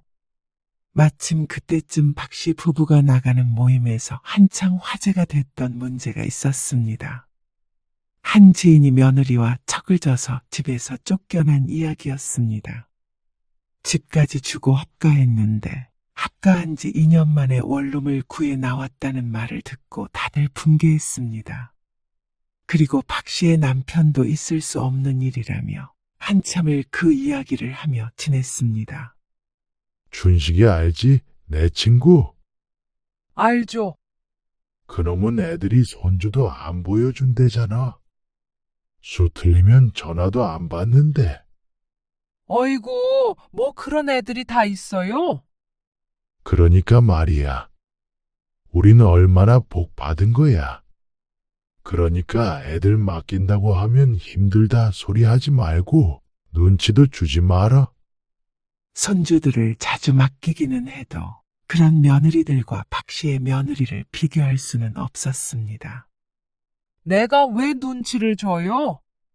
내 손주들인데. 그런데 아들과 며느리는 서서히 변해갔습니다. 이제 더 이상 부모에게는 받을 게 없다고 여겨서였는지도 몰랐습니다. 저희 명절 아침에 가려고요. 왜? 전날에 안 오고? 집도 가까운데 뭐하러 잠까지 자요. 그래, 그러면 몇 시에 올 거야?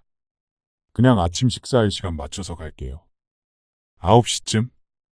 그래. 알았다. 호열이 수요일에 안 온대? 목요일에 온대요. 아이고, 명절엔 자고로 같이 음식도 하고 북적하게 시간을 보내는 맛이 있어야 하는데 아침에 왔다가 점심에 가면 정말로 식사만 간단히 한 끼하고 마는 것이었습니다. 남편이 좋아하는 술도 한 잔 아들과 할 수 없었죠. 어머니, 주말에 오셔서 애들 밥 좀 챙겨주세요. 저희 어디 좀 가야 해서요. 주말에 네, 애들을 우리 집에 맡기면 안 되겠어? 왜요? 데려다 줄 시간까지는 안 될 것 같은데. 아버지 허리가 아파가지고 오늘 오전 내내 누워 계셨어. 혹시 몰라서 집에 있어야 할 것 같아. 아이고, 나이 들면 다 여기저기 아픈 게 당연하지. 자꾸만 누워있으면 오히려 더 병나요. 아, 그러니까 운동을 좀 하시라니까. 아들이 짜증스러운 말투로 대꾸했습니다. 그 목소리에 박 씨는 한숨을 쉬었습니다. 알겠어요. 데려다 놓을게요. 그래. 고맙다. 전화를 끊고 나서 박 씨는 스스로에게 황당했습니다. 아이들을 맡기는 건 아들인데 왜 박 씨가 고맙다고 한 것인지 자신이 생각해 보아도 참 이상했습니다. 박 씨의 이런 태도 때문에 아들 며느리가 뭐든 쉽게 부탁하는 게 아닌가 싶기도 했습니다. 아이들을 맡기기로 한 주말이 되기 전 목요일 점심에 며느리에게서 전화가 왔습니다. 어머님, 오늘 어디 안 가시죠? 집에 있는데 왜? 아, 다름이 아니라 제가 지금 외출해야 하는데 저희 집 세탁기가 고장났거든요. 애들도 있고 그러니까 아시다시피 저희 집 빨래가 많이 나오잖아요. 그래서 수리를 신청했는데 오늘 오후 2시 아니면 4일 뒤에 수리할 수 있다고 하더라고요. 오늘은 취소된 게 있어서 봐줄 수 있다고 하는데 혹시 어머님이 잠시 저희 집에 와서 고치는 것 좀 봐주실 수 있을까요? 아, 2시? 2시는 안 되는데. 오늘 아버지 허리 때문에 병원에 다녀오려고 그러거든. 침 맞으러. 아, 그걸 두 분이 가셔야 해요? 허리 아프다고 하시니까. 박 씨 부부는 그게 당연하다고 생각했습니다. 가벼운 감기는 혼자 다니지만 박 씨가 크게 아팠을 때도 남편이 부축이 필요할 때도 같이 병원에 갔죠. 그런데 아버지 병원보다도 세탁기가 급하다는 며느리. 에이, 그래도 일상생활하고 다 하시지 않으세요? 아니면 침을 좀 나중에 맞으셔도 되잖아요. 그러면서 정말 급하다고 하소연했습니다. 빨래가 이틀치가 이미 밀려있는 상태라고 하면서 말이죠. 어머님, 부탁 좀 드릴게요. 아이고, 알았다. 감사해요. 병원이 그 시간이 한가하다고 해서 갈 생각이었는데 오전에 가야 할 모양이었습니다. 그렇게 남편과 함께 서둘러서 병원에 갔더니 사람이 너무 많아서 한참을 기다렸습니다. 그리고 오후 2시에 맞춰서 아들네 집에 가 있었습니다. 아, 세탁기에 동전이 들어간 것 같은데. 돌리면서 그동안 이상했을 텐데. 우리 며느리 집이라 그건 잘 모르고요. 이건 동전이 안 빠져서 부분적으로 분해를 해야 하는데 수리비는 발생해요. 아, 얼마나요? 12만 원이고 카드 결제하시면 돼요. 박 씨가 며느리에게 전화를 걸어 묻자 며느리가 대답했습니다. 왜 그렇게 비싸대요? 참, 알겠어요. 그럼 어머님이 우선 결제해 주세요. 세탁이 급해서 어쩔 수가 없다면서 며느리는 한숨을 쉬었습니다. 그리고 한참을 기다린 끝에 수리가 완료되었습니다. 좁은 베란다 안에 꽉 끼어 있는 세탁기를 끄집어내야 해서 수리기사는 땀을 한 바가지 흘리고 있었죠. 그리고 수리를 마치고 문단속을 하고 나왔습니다. 며느리가 얼마인지 알았으니 알아서 보내줄 거라고 생각했습니다. 하지만 다음 날이 되고 아들이 아이들을 맡기러 왔을 때도 12만 원을 보내주지 않았습니다.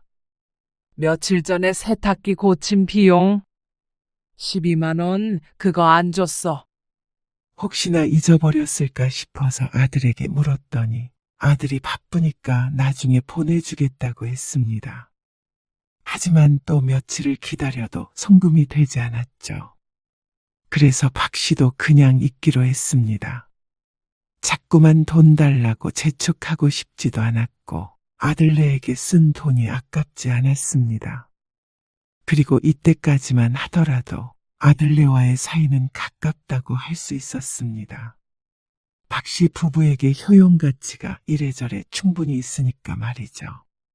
하지만 몇 년 뒤 박 씨 인생에서 많은 것들의 변화가 찾아왔습니다. 평생 번 돈은 대부분 아들에게로 들어간 상황에서 박 씨의 남편은 큰 병에 걸렸습니다. 췌장암에 걸렸는데 전이가 돼서 입원과 퇴원을 반복하다가 결국 세상을 떠났죠.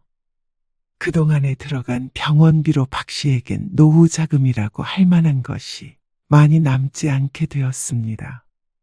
집에는 대출까지 있었습니다. 남편 보험금으로 좀 갚기는 했지만 그래도 빚은 빚이었습니다. 그리고 그렇게 되니까 자식도 전보다 더 멀어지게 되었죠. 남편이 살아있을 때까지만 하더라도 차례를 지냈는데 남편이 죽자마자 아들은 차례를 지내지 말자고 했습니다. 아버지 제사는 납골당에 가서 인사하는 걸로 대체하자고 했고 말이죠. 그리고 아이들은 이미 커서 맡길 일이 많지 않다 보니까 명절에 잠깐씩 보는 것 외에는 만날 일이 많지 않아졌습니다. 아니, 아들 며느리가 더 이상 박 씨를 찾지 않았죠. 이번 명절에 오냐? 아, 아니요. 이번에는 저희가 어딜 좀 가기로 해서요. 70이 넘어 혼자 된 어머니를 챙길 만도 하지만 아들은 그러지 않았습니다. 아이들이 어릴 때는 나았습니다. 적어도 자식 손주들은 자주 봤으니 말이죠. 박 씨는 외로워졌습니다. 다른 며느리들과 박 씨의 며느리를 비교하면서 안심하곤 했었는데 박 씨의 아들 며느리도 다른 사람들과 크게 다르지 않았습니다. 도움이 필요할 때는 부담스럽다는 이유로 외면했죠. 임플란트 하셔야 해요. 부분적으로 틀니도 하셔야겠고요. 치과 열심히 다니시지 그러셨어요. 어느 날 치아와 잇몸이 너무 아파서 참다 못해 방문한 치과. 의사에게 무척 달갑지 않은 말을 들어야 했습니다. 임플란트라는 말이 노인들에게 가장 무서운 말 중 하나였습니다. 돈이 얼마나 들어요, 그러면? 300만 원 정도 생각하셔야 해요. 기간도 좀 걸릴 거고요. 아, 300만 원이요. 그렇게 큰 돈을 치과에 쓰기가 너무나 아까웠습니다. 하지만 오죽했으면 박 씨가 자발적으로 치과에 찾아갔을까요? 그날은 그냥 돌아왔습니다. 300만 원이라는 돈이 너무 큰 부담으로 다가왔습니다. 2달은 충분히 생활할 수 있는 돈이었으니 말이죠. 아이고, 임플란트 그거 아직도 고민 중이야? 경로당에 있다가 함께 있던 친구가 타박을 했습니다. 그냥 아들한테 말해서 해. 자식이 해줘야지 누가 해줘? 너무 비싸잖아. 그 정도면 자식 키운 값의 100분의 1도 안 돼. 아들도 잘 산다면서 뭐가 문제야? 그만한 돈 없겠어? 평소에 박 씨가 아들 자랑을 좀 해놨더니 친구는 더욱 박 씨를 이해하지 못하는 눈치였습니다. 우리 딸은 없이 살아도 내 이빨은 다 해줬어. 그러면서 악어마냥 입을 벌리고 손가락으로 여기 하면서 치아 하나하나를 짚었습니다. 아이고, 알았어. 나도 할 거야. 자식에게 임플란트 좀 해달라고 말하는 게 쉬운 부모도 있겠지만 박 씨는 아니었습니다. 나이 들어서도 자식에게 부담을 주고 싶지는 않았으니 말이죠. 하지만 인정해야 했습니다. 70대 중반이 넘어가는 나이에 자식 아니면 누구에게 의지하고 살까요? 남편도 떠난 마당에 박 씨는 아들밖에 없었습니다. 그래서 박 씨는 아들과 통화를 하다가 넌지시 이야기를 꺼내보았습니다. 이번에 치과에 다녀왔는데 말이야. 네. 뭐래요? 임플란트 해야 된다고 하더라고. 틀니랑. 아, 그래요. 아들은 대수롭지 않은 반응이었습니다. 놀란 것도 아니었고 걱정하는 것도 아니었고. 그래요. 한마디가 끝이었죠. 박 씨는 용기를 내어 한마디를 더 덧붙였습니다. 그게 근데 비용이 만만치가 않더라고. 얼만데요? 그제서야 관심을 보이는 아들. 300 정도 든다고 하더라. 아, 그제서야 박 씨의 의중을 눈치챈 아들이 낮은 목소리로 탄식 비슷한 것을 했습니다. 이번에는 놀란 것 같았습니다. 300만 원이요? 무슨 임플란트가 그렇게 비싸요? 부분적으로 틀니도 해야 한대. 잇몸이 약해서. 저도 해드리고 싶은데 애들 학원비며 뭐며 저 요새 등골 휘어요. 새학기 시작하기 전에 무슨 특강하고 학원비만 300은 우스워요. 게다가 둘이니까. 아이고, 애들 학원비가 그렇게나 많이 들어? 그게 최소 드는 돈이에요. 이것저것 자잘하게 더 들죠. 아들의 말을 듣고 보니까 박 씨의 치아는 급한 것도 아닌 것 같았습니다. 손주들의 공부가 더 중요한 문제였죠. 거기다가 대고 학원비 줄여서 내 임플란트에 보태라고 할 수도 없는 노릇이었습니다. 아들이 돈을 아무리 잘 벌어도 매달 돈이 그렇게나 나가면 여유가 없을 수도 있겠구나 싶었습니다. 다음에 해드릴게요. 여유 좀 생기면요. 아니야. 그냥 그만큼 든다는 소리였지. 아들에게 부담을 주려고 꺼낸 말은 아니었습니다. 그냥 혹시나 하는 마음의 한 소리였죠. 박 씨가 괜스레 미안해지는 순간이었습니다. 이런 부탁을 자식에게 했다는 게 부끄럽기도 했습니다. 결국 임플란트는 카드로 계산했는데 할부를 최대한 길게 설정했습니다. 조금이라도 부담을 덜어야 했으니 말이죠. 경로당의 친구에게는 아들이 해줬다고 했습니다. 이러쿵 저러쿵 설명하는 것도 구차해 보여서였습니다. 그런데 그날 이후로 아들은 박 씨가 병원에 간다는 말에 무척 예민해졌습니다. 아니, 박 씨는 그렇다고 느꼈습니다. 박 씨는 어느 날 갑자기 어지러움을 느껴서 동네 병원에 들렀다가 정밀 검사를 권유받았습니다. 검사 비용도 비쌀 뿐더러 혹시나 큰 병인가 싶어서 걱정되는 마음에 아들에게 전화를 걸어 상의했습니다. 왜 어지러우신 건데요? 그걸 모르니까 검사해보자고 그런 거지. 혈압 문제도 있고. 그러자 아들이 한숨을 어찌나 크게 쉬던지 박 씨의 어깨가 움찔거렸습니다. 나이 들면 좀 어지럽고 그럴 수도 있는 거죠. 저도 그래요. 갑자기 일어나면 현기증도 나고, 그런다고 일일이 그런 거 찍어요? MRI. 낮은 음성으로 쏘아붙이는 아들의 목소리에 박 씨는 주눅이 들었습니다.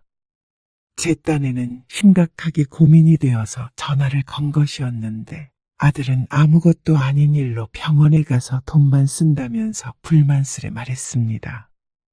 그런 거 검사하는 거 다 보험으로 되는 건 아니잖아요. 박 씨는 대답하지 못했습니다.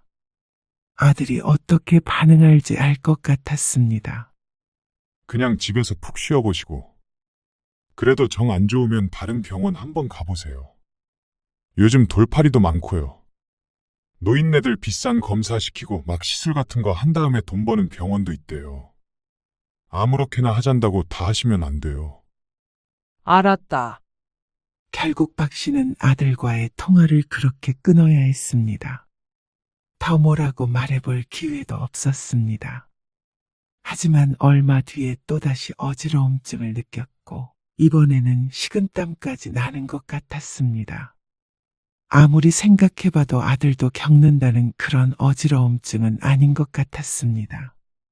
그래서 다시 한번 다른 병원에 갔습니다. 똑같은 병원에 갔다가는 아들에게 한 소리 들을 것 같아서였죠. 그런데 그곳 의사도 큰 병원에 가서 MRI를 찍어보라는 말을 했습니다. 박 씨는 아들에게 말하지 않고 나중에 대학병원에 가서 검사를 받게 되었습니다. 이대로 넘어갔다가는 나중에 크게 후회를 할 것 같아서였습니다. 돌봐줄 남편도 없는데 박 씨가 아프면 고생하는 것은 결국 자식인 아들 호열이라고 생각했으니 말이죠. 그리고 검사 결과 걱정했던 것처럼 죽을 병에 걸린 것은 아니었습니다. 다만 문제가 없는 것도 아니었죠. 뇌경색 초기 흔적이 조금 있어요. 지금은 괜찮아 보이지만 안심할 수는 없어요. 약 꾸준히 드시고 정기적으로 검사하면서 관리하셔야 해요. 병원을 나서는데 걱정이 앞섰습니다. 죽을 병은 아니었어도 충분히 문제가 될 만한 상황이었습니다. 매달 드는 약값과 병원비까지 하자면 한숨이 나왔습니다. 보험 외적으로도 상당히 돈이 들 것 같았습니다. 박 씨는 벤치에 잠시 앉아서 한참 있었습니다. 그리고 집에 돌아와 잠시 고민하다가 휴대폰을 들었습니다. 그래도 아들에게 상황이라도 알려줘야 하나 싶었습니다. 하지만 이내 고개를 저었습니다. 아니야, 됐다. 괜한 걱정을 시키기도 싫었고 이런 얘기를 했다가는 돈 달라는 소리밖에 더 되겠나 싶었죠. 박 씨는 앞날이 조금 막막하게 느껴졌습니다. 오래 살아도 건강하게 살아야 하지. 아프면서 오래 살면 재앙이나 다름없다고 생각했습니다. 남편도 끈질기게 투병했지만 남은 것은 한 줌 재가 되어버린 육신과 빚이었습니다. 아픈 것이 두려운 게 아니라 그 뒤에 남겨지는 것들이 무서웠죠. 박 씨는 거실 테이블 앞에 앉아서 가계부를 열었습니다. 전혀 사치를 부리지 않아도 한 사람이 살아가는 데 드는 비용은 꽤나 컸습니다. 물가의 영향도 많이 받았고 이번처럼 병원에 다녀온다거나 보일러를 고친다거나 그런 사건이라도 있으면 구멍이 나곤 했죠. 10년 전까지만 하더라도 이 정도 일에 걱정을 할 정도는 아니었는데 그동안 많은 것이 바뀌었습니다. 그러던 어느 날이었습니다. 박 씨는 아들에게 아쉬운 소리를 할 수밖에 없었습니다. 결코 원하지는 않았지만 말이죠. 아이고, 우리 딸도 요즘 죽는 소리 해? 무슨 이자를 그렇게 많이 내라고 하는 건지. 그래서 집을 팔고 싶어도 집값 떨어져서 팔지도 못하고 말이야. 집값보다 대출이 더 많게 생겼으니 젊은 사람들 죽어나지. 그리고 그 말을 듣고 못 웃는 사람들 중 하나가 박 씨였습니다. 박 씨도 주택담보대출을 받은 것이 꽤 금액이 컸는데 그것에 대한 이자와 원금을 내느라 요새 등골이 휘었습니다. 나이 들어 수입은 없었고 가진 것과 연금으로 살아야 하는데 가진 것은 집 한 채뿐이었고 연금으로는 한 사람이 살아갈 수 없는 금액이었습니다. 그런 와중에 이자를 그렇게 내라고 하면 정말로 박씨 보고 죽으라고 하는 것이나 마찬가지였습니다. 남에게 그런 속사정까지는 다 하지 못하고 박씨는 혼자서만 끙끙 앓았습니다. 그리고 이자가 연체되었을 때 박씨는 다른 수가 없어서 아들을 찾아갈 수밖에 없었습니다. 아니, 그 정도 이자도 못 갚으실 거면 돈을 빌리지 마셨어야죠. 네 아버지 병원비도 있고 그리고 아들에게 들어간 돈도 일부 있었습니다. 오래전에 아들이 부동산 투자를 하겠다고 해서 빌려줬던 돈이었습니다. 사실상 준 것이나 마찬가지였죠. 그 당시 상황을 아들도 충분히 알고 있었습니다. 담보대출을 권유한 것도 아들이었으니 말이죠. 그런데 이제 와서 그런 일은 다 잊었다는 듯이 박 씨를 탓하고 있었습니다. 얘기만 들어보면 꼭 박 씨가 그 돈을 허튼 데 쓴 것처럼 말이죠. 박 씨는 이를 꼭 깨물었습니다. 남편이 낫고 나면 그리고 아들네가 사정이 좋아지면 충분히 갚을 수 있는 돈이라고 생각했습니다. 하지만 남편은 죽었고 아들은 그 뒤로도 몇 차례 손을 벌렸습니다. 그리고 사정이 나아진 뒤에도 한 번 떠난 돈은 다시 돌아오지 않았습니다. 이자 못 갚으면 나 함께 생겼어. 내가 오죽하면 널 찾아왔겠니? 아들에게 부담을 주는 것은 박 씨로서는 정말로 하고 싶지 않은 것이었습니다. 거절을 당했던 일도 여러 차례 있었지만 그보다도 내가 사랑하는 아들에게 짐을 지워주고 싶지 않은 마음이 컸습니다. 특히나 집 문제처럼 큰일은 말이죠. 하지만 이 나이에 정말로 길거리에 나앉을 수는 없었습니다. 차라리 얼른 그 집을 팔아버리세요. 그래서 작은 집 벌세라도 구하면 그게 나을 수도 있어요. 아들의 말에 박 씨는 할 말을 잃었습니다. 집을 팔려면 팔겠지만 그렇게 급하게 팔려면 헐값이어야 했습니다. 그러면 대출을 갚고 남는 돈으로 집을 구하고 앞으로를 살아가야 했습니다. 대출을 갚아야 하는 입장도 힘들긴 했지만 내 집이 있고 없고는 비참한 정도가 달랐습니다. 그리고 박 씨가 이렇게 아들을 찾아온 이유는 있었습니다. 지금 박 씨의 상황이 옛날 아들의 상황과 별반 다르지 않기 때문이었습니다. 그때는 아들이 하도 힘들다고 해서 박 씨 부부가 돈을 대줬었습니다. 그래서 결국 아들도 이렇게 일어설 수가 있었던 것이었죠. 물론 나도 이렇게 했으니 너도 똑같이 해라. 이런 신보는 아니었습니다. 다만 자식이라면 부모가 자식에게 했던 것만큼은 아니더라도 최소한의 책임감은 있을 거라고 생각했습니다. 저희도 애들 대학도 보내야 하고요. 보이는 것처럼 그렇게 여유롭지는 않아요. 어머님, 며느리의 말에 박 씨가 아들네 집을 둘러보았습니다. 40평이 넘는 아파트, 수백의 학원비, 그리고 집이 경매에 넘어갈 것 같은 부모. 참 어울리지 않는 조합이었습니다. 요즘 자식들이 아무리 매정하다고 하나 이 정도까지 피도 눈물도 없을 줄은 몰랐습니다. 그런데 그때 아들이 땅이 꺼져라 한숨을 쉬며 말했습니다. 일단 몇 달은 저희가 도와드릴게요. 근데 제가 말했던 것처럼 집을 얼른 팔아보세요.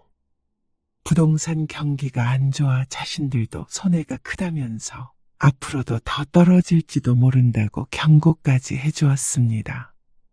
박 씨는 아무 말 없이 앉아 있었습니다. 그런데 며느리가 박 씨에게 결정타를 날렸습니다. 그런데 어머님, 이제 곧 80 되시는데 이렇게 노후 대비가 안 되어 있으실 줄은 몰랐어요. 저희는 그렇게 생각해요. 결국 나이 들어서 돈 없는 건 본인이 책임져야 하는 거죠. 열심히 노후 준비한 사람들, 자식들에게 손 안 벌리고 잘 살아요. 모든 게 자업자득이고 인과응보죠. 그 말에 박 씨의 마음이 무너졌습니다. 앞으로도 늙은 부모를 부양해야 할지도 모른다는 생각에 잔뜩 스트레스를 받은 듯한 음성이었습니다. 본인의 책임이니까 자식에게 손 벌리지 말라는 경고 같기도 했습니다. 하지만 그건 며느리가 해서는 안 되는 말이었습니다. 할 수 없는 말이었습니다. 인간이 최소한의 양심이 있다면 말이죠. 아들 결혼할 때 지원해줬던 것, 그동안 모아뒀던 돈, 적금 등등 최소 수억이었습니다. 아들 며느리가 없었더라면 박 씨가 지금 쥐고 있어야 할 돈 말이죠. 그걸 홀랑 벗겨먹고는 이제 와서 인과응보니 자업자득이니 하는 괴상한 말을 하는 며느리 때문에 박 씨는 와르르 무너졌습니다. 우리가 그 돈을 다 어디다 썼는데, 호열이 너 하나 잘 되라고. 박 씨가 떨리는 목소리로 말하려 했지만 아들이 말어리를 잘랐습니다. 설마 저 때문이라고 말씀하시고 싶으신 거예요? 오히려 아들이 당황스럽다는 듯한 반응이었습니다. 결국엔 어머니 아버지 선택이셨죠. 근데 아무리 힘들어도 그렇다고 수험생이 있는 집에 합가를 할 수도 없는 노릇이고요. 같이 살면 서로 더 멀어져요. 그렇다고 저희가 금전적으로 마음껏 도와드릴 수 있는 형편도 아니거든요. 정말로 그 정도 여유가 안 돼요. 대출 갚아주길 원하시는 거죠? 저희도 돈 여기저기 많이 묶여 있어요. 집값 떨어져서 저희도 힘들어요. 아시잖아요. 아들은 주저리 변명이 길었습니다. 박 씨가 혹시라도 자신의 집에서 산다고 할까봐 무섭기라도 한 모양이었습니다. 그러면서 선심 쓴다는 듯이 그 자리에서 박 씨의 통장으로 200만 원을 보내주었습니다. 그게 꼭 적선이라도 받은 것처럼 비참했습니다. 자식에게 받은 것인데도 말이죠. 자식에겐 더한 것도 해줬는데 반대의 상황이 되니까 참담했습니다. 어쩜 내 배로 나왔지만 이렇게 잔인한 자식이 있나 싶었습니다. 아니, 며느리도 마찬가지였습니다. 정말로 끼리끼리 잘 만난 것 같았습니다. 손주들 봐주고 힘들 때마다 도와주고 그렇게나 부모 노릇하려고 노력했는데 이제 와서 자신들이 부모를 돌봐줄 때가 되니까 외면해버리나 싶었습니다. 혹여나 부모가 자신들에게 짐이 될까봐 무서워하는 꼴이 참 웃기기도 했습니다. 동시에 더할 수 없이 슬프고 끔찍한 심정이었습니다. 박 씨는 그날 이후로 다시는 아들네 찾아가지를 않았습니다. 아들도 가끔씩 생사만 확인하듯 전화를 했을 뿐 박 씨의 생활에는 관여하지 않았습니다. 박 씨는 신용대출을 받아서 지냈습니다. 그것도 임시방편일 뿐 결국은 더 큰 빚이 되어 돌아올 것이었습니다. 하지만 방도가 없었습니다. 그러던 어느 날이었습니다.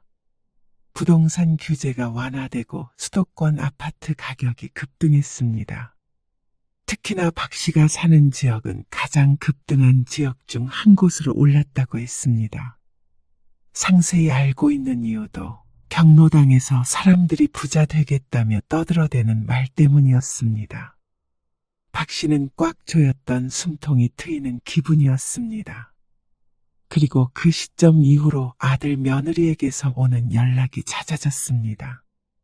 그런데 집값이 올랐다고 하면 좋아해야 하는데 아들은 우울한 목소리였습니다. 그 당시에 투자했던 부동산 3개 다 처분해 버렸어요. 대출 갚고 남는 거 얼마 있지도 않는데 이자가 부담돼서 저희 집으로 대출 받은 것도 좀 갚았고요. 근데 어머니 아파트는 많이 올랐죠. 아, 우리도 기다렸어야 하는 건데. 아들은 박 씨의 집에 무척 관심이 많아 보였습니다. 지금 대출 받으면 좀 더 나올 텐데. 아니면 이 기회에 팔아도 되고요. 그 다음에 재투자하면 노후자금 좀 벌 수 있지 않을까요? 꼭 박 씨를 위하는 말 같았지만 그렇지 않았습니다. 자지 자신을 위한 것이었죠. 재투자는 제가 알아서 할게요. 그 말에 박 씨는 어쩐지 웃음이 나왔습니다. 혹시나 박 씨가 자신에게 기댈까 벌벌 떨더니 이제는 이렇게나 적극적으로 나오다니요. 코미디가 따로 없었습니다. 박 씨는 그동안 많은 생각을 했습니다. 그동안 살아온 인생에 관해서, 그리고 아들에 관해서. 하나밖에 없는 아들이라고 뭐든지 퍼주고 오냐오냐 키웠더니 부모도 모르는 괴물이 되어버린 것 같았습니다. 박 씨의 손으로 만든 것이었습니다. 사랑을 주면 주는 만큼 돌아오는 게 아니었습니다. 그걸 80이 다 되어가는 이제서야 깨달았습니다. 20년, 아니 10년 전에만 깨달았어도 이렇게 살지는 않았습니다. 아들은 부동산 투자에 실패한 모양이었습니다. 그래서 그걸 박 씨의 집을 어떻게 해서 만회해 보려는 것 같았습니다. 하지만 박 씨도 이 정도까지 왔는데 스스로 죽는 길을 택할 리가 없었습니다. 이제는 그러지 않았습니다. 아무튼 이번 주말에 집에 한번 갈게요. 오랜만에 얼굴도 보고요. 집값이 많이 오르긴 한 모양이었습니다. 주변에서 들은 얘기도 있었고 팔면 그래도 수억은 나오나 보다 싶었습니다. 대출을 갚고도 말이죠. 올 필요 없어. 왜요? 준우랑 제인이도 데리고 갈게요. 공부하느라 바쁘다며. 오지 마. 에이, 그래도 할머니 보러 가는 건데요. 박 씨는 피식 웃었습니다. 너희 사업이 어떻게 됐는지는 잘 모르겠는데 내 집은 내가 알아서 할 테니까 신경 꺼라. 차가운 박 씨의 말에 아들이 잠시 말이 없었습니다. 너희가 말했잖아. 노후는 내 책임이라고. 그래서 이제 나도 내가 스스로 책임지고 살게. 너희한테 봉양하라고 안 한다. 걱정 붙들고 너희도 너희 알아서 살아. 아이, 어머니 왜 그러세요? 엄마한테 해되는 거 하려는 거 아니에요. 돈 때문에 힘들어 하셨잖아요. 그래서 그 걱정 덜어드리려고. 아니, 날 바보로 알아? 내 집 팔고 어디 한적한 시골이라도 내려가련다. 시골이요? 어디요? 어디든 가진 돈으로 혼자 먹고 살 수 있을 만한 곳으로. 박 씨는 이곳에 미련이 없었습니다. 이번이 마지막 기회일지도 몰랐습니다. 아들 때문에 잃은 돈 메꾸어서 떠나고 싶었습니다. 자식도 이제는 없는 셈치고 살고자 했습니다. 그렇다며 더 이상 여기에 있을 이유가 없었습니다. 아니, 파는 건 좋은데 그걸 그렇게 생활비로 다 써버리면 아까운 짓이에요. 아까운 짓을 해서 말년에 빈털터리가 돼도 너네한테 손 안 벌릴 테니까. 너도 이제 부모 피 빨아먹을 생각 그만하고 살아. 피를 빨아먹는다고요? 그래. 피 빨아먹고 나 몰라라 한 자식에게 내가 앞으로 한 푼이라도 내어줄까? 어머니, 그런 게 아니고 저희도 그 당시에는 힘들었으니까 그랬죠. 200만 원도 드렸잖아요. 그게 최선이었어요. 200 가지고 명함 내밀지 말어라. 2억을 줬어도 한참 부족한 걸 너는 알 테니까. 그러자 아들이 입을 꾹 다물었습니다. 아파도 병원비 때문에 병원에 가지 말라는 자식. 부모가 이빨도 없이 다녀도 신경도 안 쓸 자식. 집이 경매에 넘어가서 길거리에서 자도치들 배만 부르면 장땡인 자식. 그게 너야. 사업이 잘 안 됐다고? 자업자득이다. 인과응보. 어리 빠진 아들의 표정을 바라보았습니다.